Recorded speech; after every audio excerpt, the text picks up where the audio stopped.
Chapitre 8.2. Poursuivre, aller aux pages 243 à 246 du manuel. Les acides et les bases. Un acide, c'est une substance capable de donner un ou plusieurs protons ions H+ à une autre substance. Une base, c'est une substance capable de capter un ou plusieurs protons ions H+ provenant d'une autre substance. Le pH est une manière d'exprimer la concentration en ion H+ dans une solution aqueuse. Le terme pH signifie la puissance de l'ion d'hydrogène, c'est-à-dire l'exposant en base 10 de la concentration en ion H+ d'une solution aqueuse. Cette définition est exprimée par les formules suivantes. Concentration H+ est égale à 10 à la moins pH ou pH est égal à moins log de concentration H+. Le signe négatif qui précède le log donne une valeur positive au pH qui serait normalement négatif en raison des petites valeurs de concentration H+. Le pH est une valeur sans unité de mesure. Le logarithme en base 10 est utilisé dans le calcul du pH. Exemple d'exercice.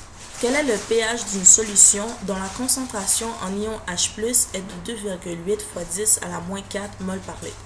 On va utiliser l'une des formules précédentes.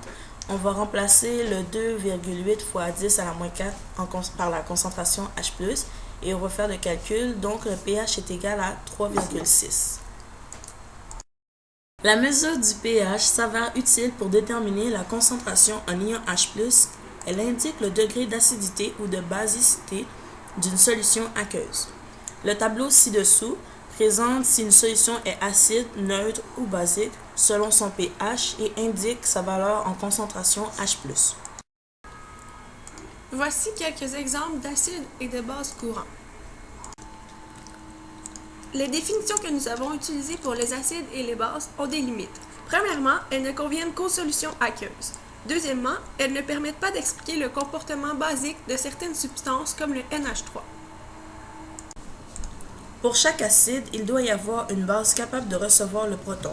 On nomme acide conjugué d'une base la base qui a capté un proton et base conjuguée d'un acide l'acide qui a donné un proton. Les deux schémas suivants sont des exemples de situations. PS, l'échange de protons d'un acide à une base peut se faire avec une autre substance que l'eau. L'ionisation d'un acide dans l'eau. Comme on peut voir avec l'équation suivante, la première boule verte est attachée avec un proton et c'est du HF liquide, un acide. La deuxième boule orange est attachée avec deux protons, du H2O liquide et c'est une base.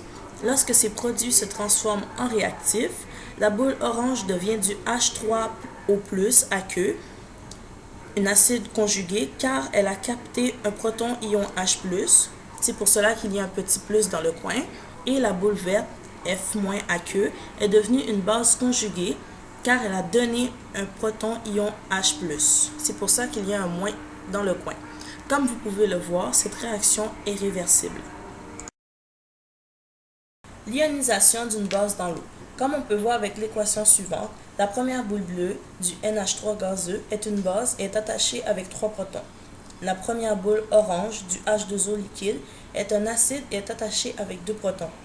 Lorsque ces réactifs se transforment en produits, la deuxième boule bleue devient du NH4+ aqueux et devient un acide conjugué car celle-ci a gagné un proton, et la deuxième boule orange du OH- aqueux devient une base conjuguée car elle a donné un proton.